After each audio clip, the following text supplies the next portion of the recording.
अनोखा लहंगा और जादुई सैंडल। बहुत समय पहले की बात है।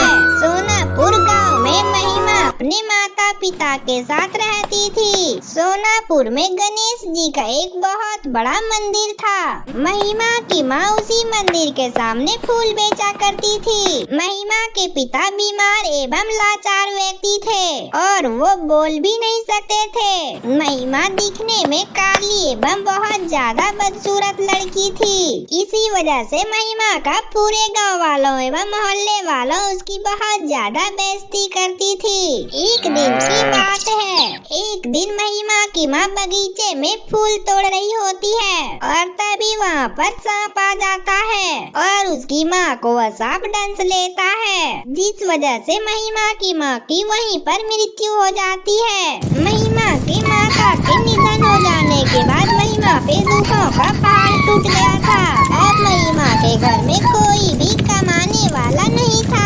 इसके बाद महिमा उसी मंदिर के आगे फूल बेचकर किसी तरह अपना गुजारा किया करती थी और महिमा गणेश जी की बहुत बड़ी भक्त थी और वह खाली टाइम में गणेश जी की बहुत अच्छे से पूजा पाठ किया करती थी। बदसूरत होने की वजह से महिमा को कोई भी पसंद नहीं करता था, इसलिए उसकी कोई भी सहेलियां भी नहीं थी। सिर्फ एक सहेली थी उसकी दीपिका, जो कि उसी के साथ फूल बेचा करती थी। हे गणेश जी, आप मुझ पे कृपा करो, मैं आपकी इतनी दिनों से सेवा कर रही हूँ। आपने मेरी माँ को छीन लिया था पर भी मैंने आपसे कुछ भी नहीं कहा और मेरे घर पर मेरे पापा जी बीमारी से लाचार हैं और मुझसे कोई भी बातें नहीं करता। कुछ तो चमत्कार करो प्रभु, कुछ तो चमत्कार करो।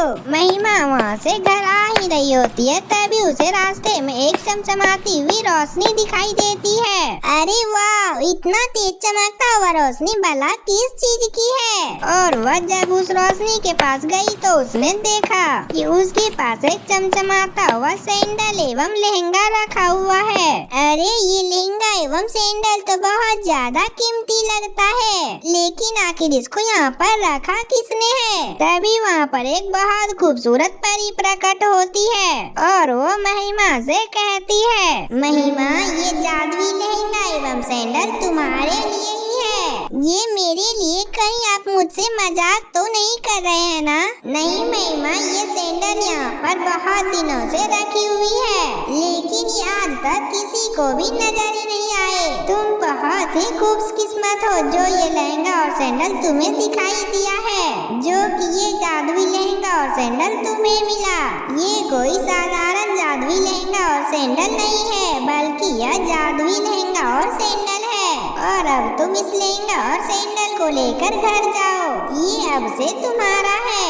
आपका बहुत बहुत धन्यवाद परी जी। उसके बाद महिमा जादुई लहंगा और सैंडल को लेकर खुशी खुशी घर आ जाती है और वहीं परी दूसरी तरफ गायब हो जाती है और वो अपने पिताजी के लिए खाना लाकर खाना खिला रही थी और उसे जादुई लहंगा और सैंडल के बारे में भी बता रही थी। उसके पिताजी सिर्फ हाँ हाँ में जवाब दे रहे थे, क्योंकि वह बीमारी के वजह से बोल ही नहीं सकते थे। और फिर वह पिताजी को खाना खिलाकर वापस अपने कमरे में गई और वह अपने जादुई लहंगे और सैंडल को शीशे के सामने पहनने लगती है और वो जैसे ही लहंगा और सैंडल को पहनकर शीशे में देखती है तो वह दंग रह जाती है। वो लहंगा और सैंडल पहनते ही उसका रंग एवं रूप बदल जाता है। अब महिमा बहुत ज्यादा खूबसूरत हो जाती है।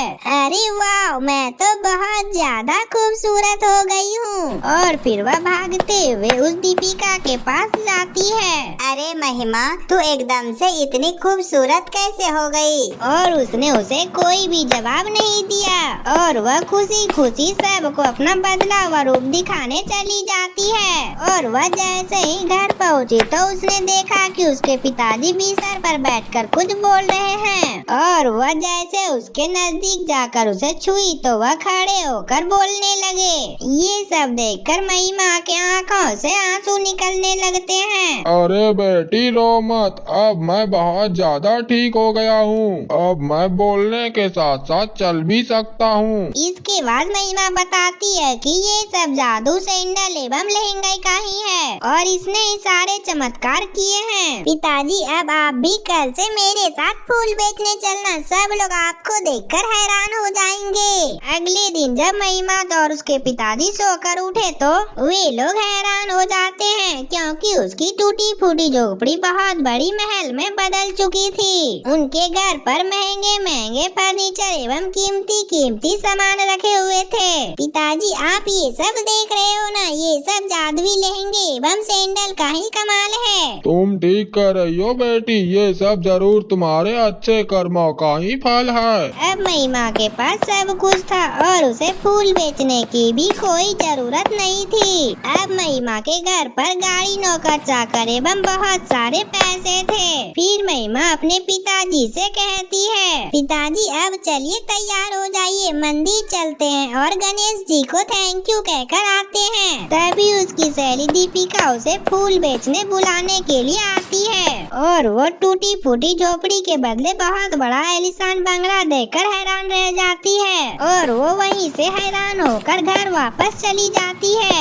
और जब महिमा अपने पिताजी के साथ मंदिर दर्शन करने गए तो सभी लोग हैरान हो जाते हैं और वे लोग भगवान के सामने खड़े होकर प्रार्थना की और भगवान को धन्यवाद दिया। अब वे लोग गरीबों में कपड़ा एवं खाने को भी बहुत सारे कुछ बांटने लगती है और उसके बाद दीपिका वहाँ पर आती है। महिमा बताओ ना, ये सब कैसे हुआ है? क्या तुम्हारे हाथ कोई खजाना लगा है क्या? इसके बाद महिमा हंसते हुए कहती है, ये सब ऊपर वाले की कृपा है। दीपिका महिमा की चमकती हुई सैंडल को देखकर बहुत ज्यादा जलती है। आखिर इस भिखारन के हाथ ऐसा क्या लग गया कि एकदम से ये देखते देखते अमीर हो गई? पता तो मुझे करना ही होगा। इसके बाद दीपिका छुप कर उस बातों की पता लगा लेती है कि आखिर उसके जादुई सैंडल और लहंगे का कमाल है। मुझे कुछ न कुछ करना ही पड़ेगा।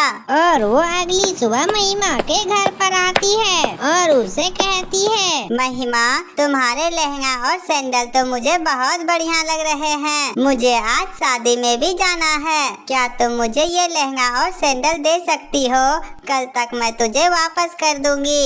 इस तरह सैंडल और लहंगा मांगता देख महिमा मना ही नहीं कर पाई और वह दोनों चीजों को उतार कर दीपिका को दे देती है। जैसे ही लहंगा और सैंडल दीपिका के हाथों में जाती है तो वह पत्थर के हो जाते हैं। अरे तुमने क्या किया दीपिका? आखिर ये लहंगा और सैंडल का तुमने क्या कर दिया?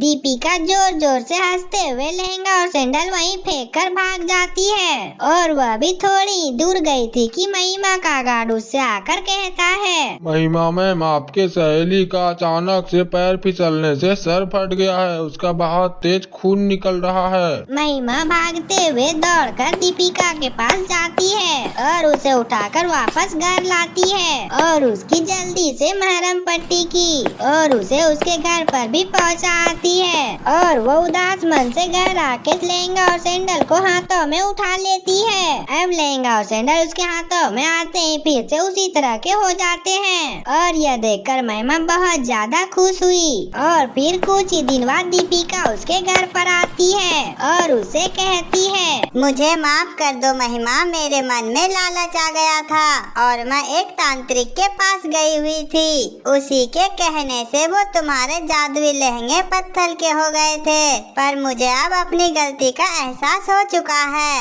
अब मैं ऐसी गलती कभी दोबारा नहीं करूँगी। मुझे माफ कर दो प्लीज महिमा, मुझे माफ कर दो। महिमा दिल की बहुत साफ थी इसलिए वह उसे मना नहीं करती और उसे माफ कर देती है। फिर इसके बाद सभी लोग हंसी खुशी एक साथ रहने लगते हैं। तो हमारे प्यारे दोस्तों, कैसी लगी हमारी कहानी? अगर अच्छी लगी हो तो वीडियो को लाइक करके चैनल को सब्सक्राइब करना ना भूलें और मिलते हैं अगले वीडियो में। तब तक के लिए बाय बाय।